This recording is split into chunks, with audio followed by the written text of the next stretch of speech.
संबंधित एक प्रॉब्लम बोल रहा है, पढ़ते हैं इसको। दिया हुआ है an ant is moving around a few pieces of different shapes scattered on the floor। बोल रहा है कि एक चींटी है, वो भोजन के कुछ पीसेज हैं उनके चारों तरफ घूम रही है। भोजन के कुछ पीसेज जिनके शेप्स यहाँ पे बनाए गए हैं ए बी और सी करके। ए में अलग एक तो भोजन का पीस है, मतलब उसके खाने की कोई चीज़ है, बी में एक तो अलग कोई चीज़ है और सी में कोई दूसरी चीज़ है।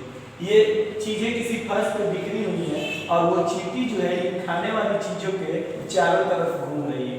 बोल रहा है for which food piece would the ant have to take a longer round. बोल रहा है कि ये जो तीनों शेप बनाए गए हैं, तीनों फूड पीस जो बनाए गए हैं, इनमें किस फूड पीस के लिए उस चींटी को सबसे ज्यादा दूरी तय करनी पड़ेगी। यानी कहने का मतलब है कि ये फूड पीस है तीनों, चींटी के खाने की कोई चीज है, सारी खाने वाली चीजें जो फर्श पे पड़ी हुई हैं उनके चारों तरफ चींटी चक्कर लगाती है। इसके चारों तरफ चींटी चक्कर लगाती है, फिर इसके चारों तरफ, फिर इसके चारों तरफ। हमें देखना है कि कौन ऐसा फूड पीस है जिसके लिए चींटी को सबसे ज्यादा दूरी तय करनी पड़ेगी, यानी सबसे ज्यादा चलना पड़ेगा। और यहाँ पे हिंट के तौर पे दिया हुआ है remember circumference of a circle can be obtained by using the expression c = 2 pi r। यहाँ पे एज अ रिमाइंडर दिया हुआ है कि किसी सर्किल का सर्कमफ्रेंस हम 2 pi r, circumference = 2 pi r इस फार्मूला में निकाल सकते हैं, where r is the radius of the circle. और इस एक्सप्रेशन में r का जो यूज किया गया है वो सर्किल का रेडियस है। चलिए बारी बारी से सबके लिए हम देखेंगे कि चींटी पहले ए वाला फुट शेप के लिए कितना दूरी तय करती है, बी वाले फुट शेप के लिए कितनी दूरी तय करती है और सी वाले फुट शेप के लिए कितनी दूरी तय करती है। जैसा कि हम जानते हैं कि कोई भी क्लोज्ड शेप हो उसके अराउंड जो डिस्टेंस होता है उसको पेरीमीटर कहा जाता है। तो अगर हम इन तीनों फुट शेप्स के पेरीमीटर निकाल दें तो हम आसानी से ये पता कर सकते हैं कि चींटी कितना दूरी तय करती है किस फुट शेप के लिए। तो यहाँ पे हम बनाएंगे तीनों का पेरीमीटर। सबसे पहले हम निकाल लेते हैं, लिखेंगे perimeter of this foot shape, this foot shape is equal to, हम देख रहे हैं कि ये एक सेमी सर्किल है, तो सेमी सर्किल में हम देख रहे हैं कि हाफ राउंड है प्लस एक डायमीटर है। ये फुट शेप है तो इसको हम लिखेंगे हाफ राउंड के लिए, चूंकि जो फुल सर्कमफ्रेंस होता है उसका फार्मूला होता है 2 pi r, तो ये हाफ सर्कमफ्रेंस है तो 2 pi r/2 कर देंगे, प्लस ये डायमीटर भी है इस फुट शेप में तो यहाँ प्लस लिखेंगे डायमीटर इज इक्वल टू 2 और 2 कैंसिल हो जाएगा, पाई के स्थान पे हम लिखेंगे 22/7 और r के स्थान पे हम लिखेंगे 1.4। 2.8 यहाँ पे डायमीटर दिया हुआ है और जब हमको r यहाँ पे पुट करना है तो 1.4 हो जाएगा डायमीटर के आधा, 1.4 प्लस डायमीटर है 2.8 इज इक्वल टू 22/7 इनटू 1.4 के लिए हम लिख सकते हैं 14/10 प्लस 2.8।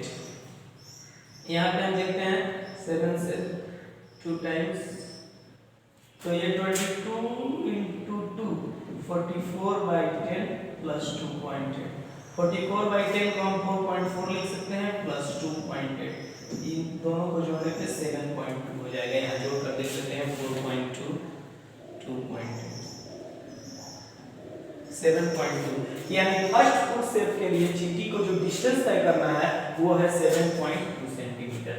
नेक्स्ट जो शेप दिया हुआ है इस शेप में हम देखते हैं कि एक तो सेमी सर्किल है प्लस एक तो रेक्टेंगल का आकार तो है जिसमें सिर्फ 3 साइड्स दिए हुए हैं। ये ऐसा फुट शेप है जिसमें रेक्टेंगल का आकार तो है लेकिन सिर्फ 3 फुट शेप्स दिए हुए हैं और साथ साथ एक तो सेमी सर्कुलर शेप दिया हुआ है।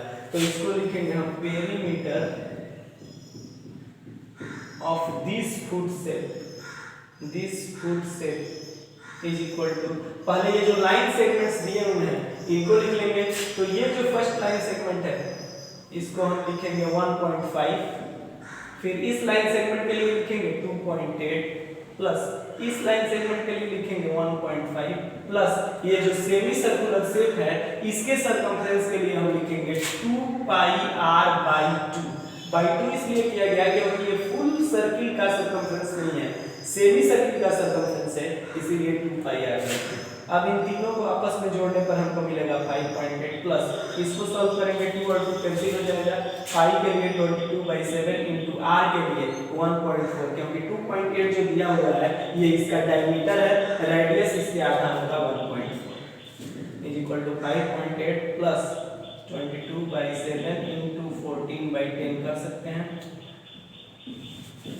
5.8 plus 44/10 is equal to 5.8 plus 4.4, दोनों को जब ऐड करेंगे तो हमको मिलेगा 10.2 सेंटीमीटर। यहाँ ऐड करके देख लेते हैं 5.8 4.4 10.2 सेंटीमीटर। इसके बाद ये जो फुट शेप है लास्ट वन, इसका भी पेरीमीटर हम निकालेंगे, लिखेंगे perimeter of this foot shape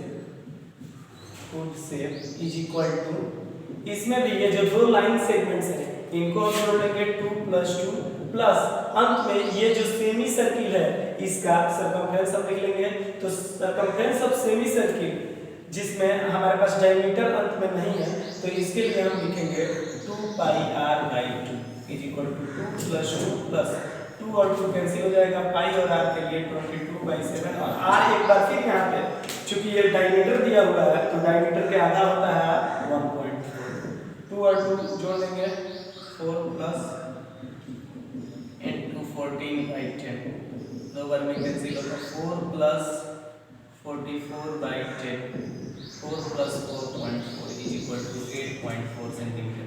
इस तरह हम पाते हैं कि पहला जो फुट शेप है उसमें उसको चारों तरफ घूमने के लिए चींटी को 7.2 सेंटीमीटर का डिस्टेंस तय करना होगा, इसके चारों तरफ राउंड लगाने के लिए चींटी को 10.2 सेंटीमीटर का डिस्टेंस तय करना होगा, और ये लास्ट वन जो फुट शेप है इसके चारों तरफ चक्कर लगाने के लिए, इसका राउंड लगाने के लिए चींटी को 8.4 सेंटीमीटर का डिस्टेंस तय करना होगा। क्वेश्चन में हमसे पूछा है कि कौन ऐसा फुट पीस है जिसके लिए चींटी को सबसे लंबी दूरी तय करना पड़ेगा, तो हम इन तीनों को कंपेयर करेंगे 7.2, 10.2 और 8.4 को। क्लियरली हम पाते हैं कि 10.2 सेंटीमीटर जो डिस्टेंस है ये सबसे बड़ी डिस्टेंस है, तो बी वो फुट शेप है जिसके लिए चींटी को सबसे लंबी दूरी तय करनी पड़ेगी, तो हम लिखेंगे for foot shape B, for foot shape B वो फुट शेप है जिसके लिए the ant would have to cover a longer distance। यही हमारा आंसर है कि जो फुट से बी है उसके लिए चींटी को सबसे लंबी दूरी तय करनी पड़ेगी। इस तरह से ये प्रॉब्लम सॉल्व कर दिया गया है। Thank you.